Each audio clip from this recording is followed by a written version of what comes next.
Thank you. I yield back. Gentleman yields. Chair recognizes the gentleman from Alabama, Mr. Moore. Thank you, Mr. Chairman.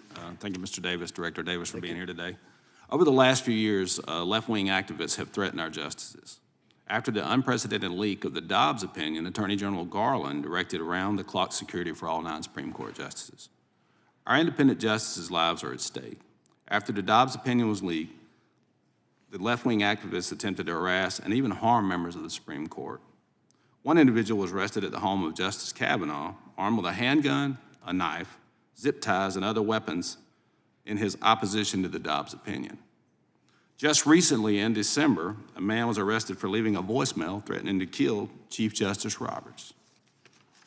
Considering all of the threats, the Attorney General Garland directed the United States Marshals Service to avoid arresting pro-choice protesters unless absolutely necessary.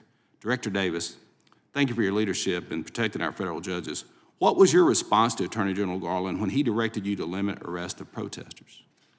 Thank you for your question. The Attorney General's order was very clear, it was actually crystal clear. Protect the lives of the justices.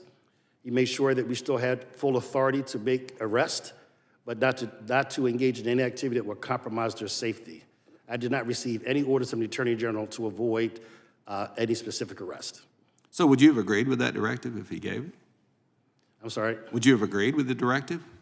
I'm not going to respond to a hypothetical. Let me ask you this. Any idea who leaked the Dobbs decision?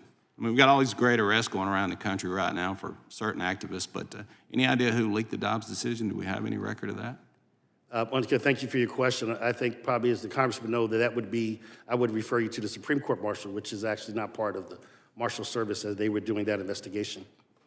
Well, thank you, Director. I appreciate your efforts in certainly protecting the judges and protecting our system of justice. So with that, Mr. Chairman, I will yield back. Yield to the chairman. Thanks. I thank the gentleman for yielding to me.